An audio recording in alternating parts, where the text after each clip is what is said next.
مغرب کی نماز سے آپ جب فارغ ہوں، مسجد میں ہیں تو زہ قسم زہ نصیب، اپنے گھر میں ہے کوئی بات نہیں، مغرب کی نماز سے فارغ ہو کے آپ نے سب سے پہلے کیا کرنا ہے؟ آپ نے سب سے پہلے سورہ یاسین کی تلاوت کرنی، 3 مرتبہ سورہ یاسین پڑھنی ہے۔ پہلی مرتبہ جب سورہ یاسین آپ پڑھیں گے تو پہلی مرتبہ سورہ یاسین آپ نے اس نیت سے پڑھنی ہے کہ اللہ تبارک و تعالی میری عمر کو دراز کر دے، اور اس میں آپ اپنے اہل خانہ، اپنے پیاروں، اپنے رشتہ داروں، جس کی آپ چاہتے نیت کر سکتے ہیں، یا اللہ سب کو درازی عمر عطا فرما۔ تو درازی عمر کی نیت سے آپ نے جو ہے سورہ یاسین تلاوت کرنی۔ تلاوت کرنے کے بعد اب یہ دعا پڑھنی ہے، یہ دعا آگے میں بعد میں تلاوت کر کے آپ کو سنا دوں گا۔ دعا پڑھنے کے بعد پھر دوبارہ آپ نے جو سورہ یاسین پڑھنی ہے، دوبارہ جب سورہ یاسین پڑھیں اس وقت بلاؤں کے دفع ہونے کی نیت سے آپ نے سورہ یاسین پڑھنی ہے، یا اللہ مجھ سے، میرے اہل خانہ سے، میرے پیاروں سے یا اللہ بلاؤں کو دفع کر دے، پورا سال ہر طرح کی بلا سے محفوظ رہے۔ یہ نیت سے پڑھنے کے بعد پھر اس دعا کو آپ نے ایک مرتبہ تلاوت کرنی ہے۔ تیسری مرتبہ پھر آپ نے سورہ یاسین تلاوت کرنی ہے اس نیت سے، یا اللہ تو اپنے علاوہ کسی کا محتاج نہ کرنا۔ اس میں اپنی نیت، اپنے اہل خانہ، اپنے پیاروں کی نیت کر کے سورہ یاسین آپ پڑھیں، اور اس کے بعد یہ دعا کی تلاوت کریں۔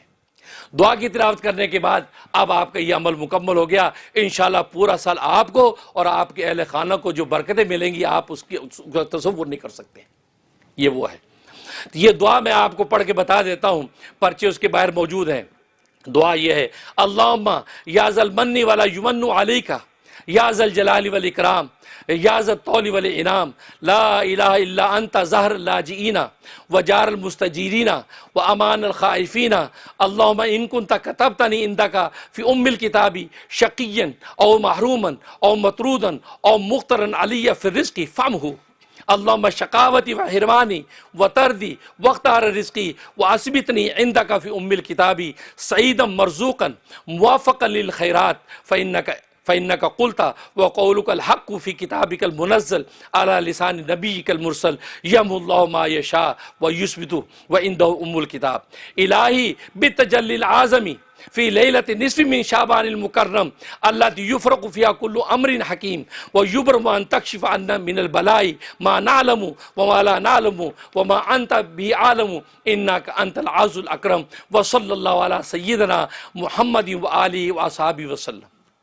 یہ وہ دعا ہے۔ ترجمہ، اے اللہ، اے احسان فرمانے والے، تجھ پر احسان نہیں کیا جاتا، اے عزت و بزرگی والے، اے قدرت انعام والے، تیری سوا کوئی معبود نہیں، تو پناہ لینے والوں اور امان طلب کرنے والوں اور ڈرے ہوں کی پناہ ہے۔ اے اللہ، اگر تو نے اپنی کتاب تقدیر میں میرا بدبخت ہونا یا نامراد ہونا یا مردود ہونا یا میرے رزق کا تنگ ہونا لکھا ہے تو اے اللہ اپنے فضل سے میری بدبختی، میری محرومی، میری نامرادی، میرے رزق کی تنگی کے فیصلے کو مٹا دے، مٹا دے، فیصلے کو مٹا دے، اور اپنی کتاب میں میرے لیے نیک بخت ہونا، کشادہ رزق پانا اور نیکیوں کی توفیق پانے کا فیصلہ لکھ دے، کیونکہ تو نے اپنے بھیجے ہوئے نبی پر نازل کردہ کتاب میں فرمایا ہے، اور تو سچ ہی فرماتا ہے کہ اللہ جو چاہتا ہے مٹا دیتا ہے اور جو چاہتا ہے لکھ دیتا ہے۔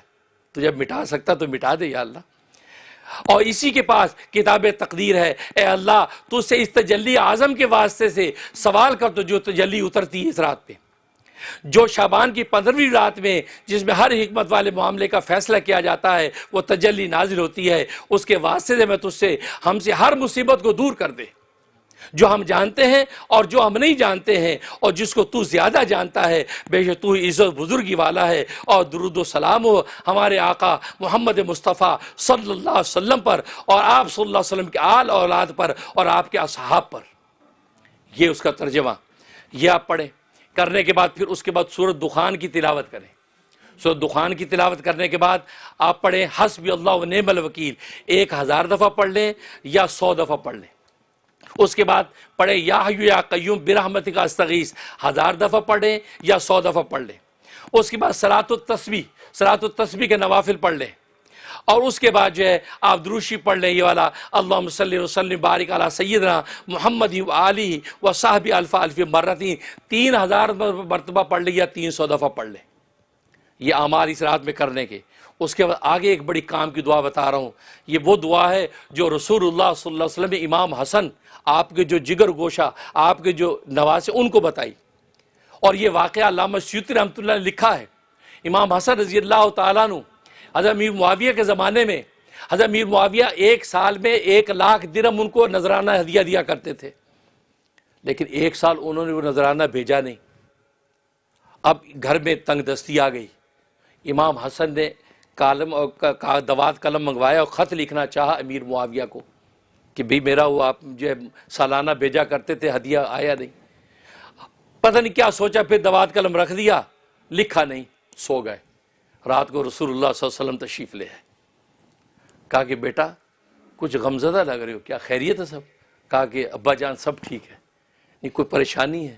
ہاں ذرا مالی تنگی آ گئی ہے، تنگ دستی ہے۔ کہا کہ اچھا پھر؟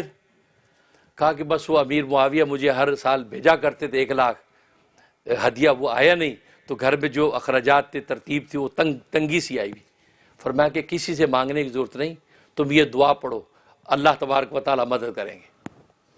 وہ دعا آپ کو میں بتا رہا ہوں، یہ دعا امام حسن فرماتے ہیں میں یہ دعا پڑھنا شروع کی، ابھی 1 ہفتہ نہیں گزرا تھا، امیر معاویہ رضی اللہ تعالیٰ عنہ نے 5,00,000 کا ہدیہ بھیج دیا، 5,00,000 درہم کا ہدیہ آ گیا۔ اس رات میں نے وصول کیا، خوش ہوا، جب سویا رسول اللہ صلی اللہ علیہ وسلم خواب میں آ گئے۔ فرمایا کہ بیٹا کیا حال ہے؟ ابا جان بالکل خیریت ہے، سب ٹھیک ہے۔